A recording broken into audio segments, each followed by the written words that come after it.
Hey guys, welcome to the Joe Berg Experience. So I'm working out in the garden this week, and I put my plumeria in the ground, and we have a lot of trees, a lot of irrigation, and so unfortunately that means a lot of water. So I try and do anything I can to save water. We're in a desert. Now, these are a genius idea. A big spike that has holes in it. It's got a slot right there, and you put your dripper in there, right?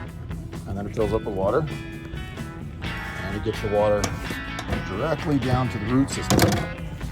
However, considering I have about 3 or 4 drippers on each tree and each plant, as you can see, the little one is $9, the medium one is $10,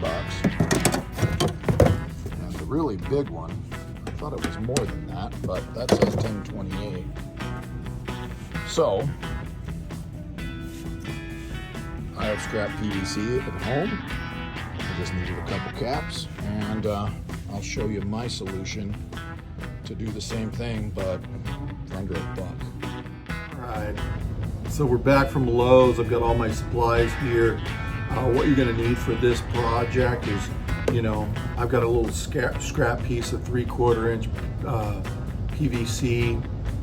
We used it for our sprinkler system. I've got a slip-on end cap, a slip-on with a threaded cap so that it threads on like so, okay? This way I can take it off and service the dripper if I need to adjust how much water it's putting out, etc. You don't have to do it this way, you can just do it with a slip, but I like it. You got the glue to glue it up, very important so it stays sealed. I've got the dripper hose and the dripper I'm going to use. I like these little adjustable button ones because I can adjust how much water it puts out. If you know exactly how much, you can use the non-adjustable ones. Also, they're compact enough that they're going to fit inside this tubing just perfectly. So I also have, I'm going to make teeny tiny little holes and then a hole in the cap. So those are the supplies you need for the project, and then just as many of these as you want to do. Okay, so let's get started. Okay, first thing I'm going to do here is I'm going to take my little threaded end. I like to just kind of hold them in the vise so that I got my hands free. And they're just real simple.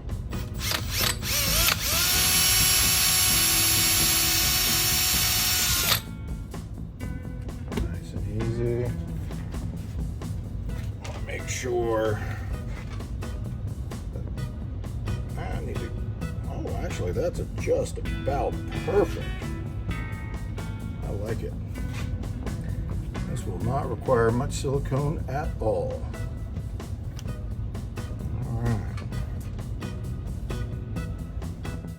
Alright, so next step, I like to take this,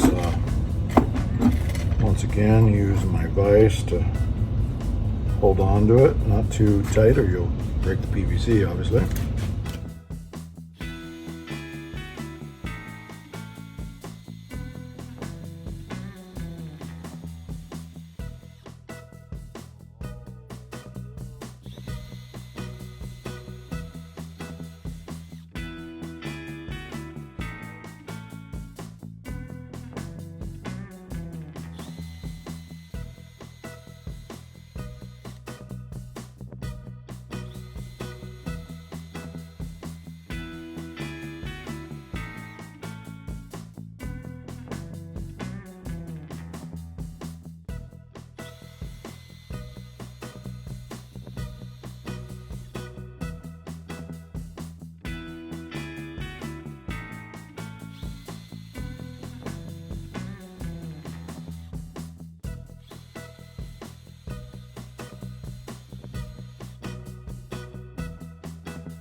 And you're going to have a little bit of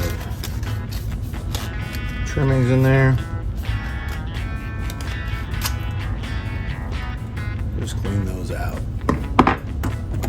Actually, this will look better. You just want to clean those out. Because not only does this make sure your water goes where you want it, it also makes certain that dirt and stuff doesn't clog up your drippers. You know, if they get buried, they get dirt on them, you know. It just makes sure that everything works really well, okay? So, all right, you don't have to do all this, but I'm just a nerd when it comes to this stuff, and this scrap has been sitting in my shed for a while, so I just want to make sure that all my contacts are clean. I'm not using a real aggressive sandpaper. I just want to make sure where I'm gluing this stuff on is nice and clean, you know. Take this little bit of glue off of there.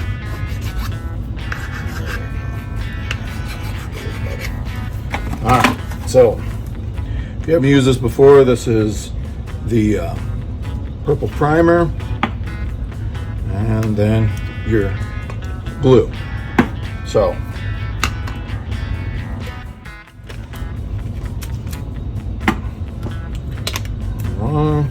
but that's just always the way. Okay, so I'm going to take this purple primer, we're going to put a little bit here, we're going to put it here. This stuff just makes sure that everything is cleaned and ready to become as one. Don't get it all over your fingers, it's sticky and it makes a mess. Okay, so take that like that. Seal this stuff up, otherwise it dries out and then you end up having to buy it more. It's $10 a pop. Okay, so now I'm going to start with the bottom cap. Put a little glue there, put a little glue here. Alright, put that right there. And then push these together. They will slide together, hold them together for a minute. It's going to take them a minute to seal. Alright, there, that's done. Same thing with this.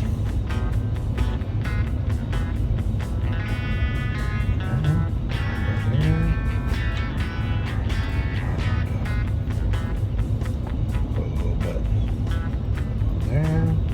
Stuff makes a mess. That's why you usually do it in your lawn. Slide that all the way down. Hold it for about a 5 count or so. And you're good to go. Alright. Let that dry for a few minutes. Seal these up.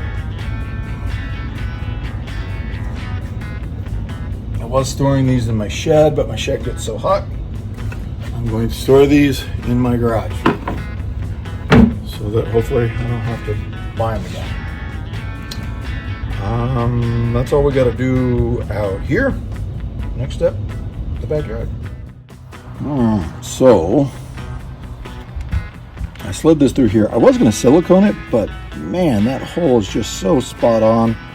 I can turn this, and I don't think any water is going to come out the top. We'll see. Okay, so we got our adjustable dripper there.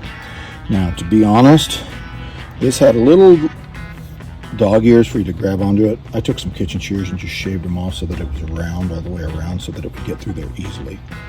Otherwise, it was just going to fight me, and I don't want to hassle with it. So, once you got this all set up, slide that into there. Screw your end cap on. Alright. And then that's going to drop down into our hole. Just like so. Okay, so I'm gonna have to turn off this video just for a second so that I can get to my app to turn on my sprinklers, and then we'll test this bad boy out. I don't know if you can see this, but so I've got the sprinklers running right now, and you can already kind of see that it is soaking up around that. See how we do that? Okay.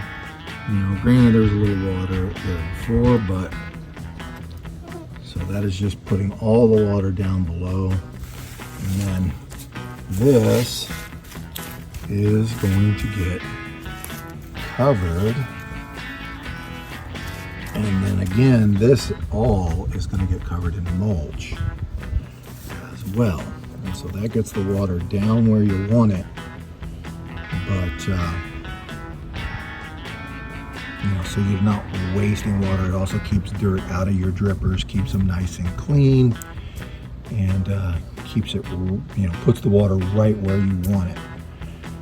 That's also where most of my, like when I dug this hole, if you saw my earlier video, that's where all my drainage is and all that. So that water can go down, it can soak all this dirt, but then at the same time, it's got, the roots aren't gonna sit in water, because Plumeria hate wet feet. They don't like to be wet all the time. They like to dry out a little bit between waterings. If you think about Hawaii, it rains every day, but they have that, you know, crazy draining volcanic soil, so you know the water just runs right through it. And so if they sit in super wet soil, the roots will rot, and then you'll lose them. So as I've told everyone else, this is kind of an experiment. You know, this is the first time we've put one of these beauties in the tree, in the ground. So we'll see how it goes.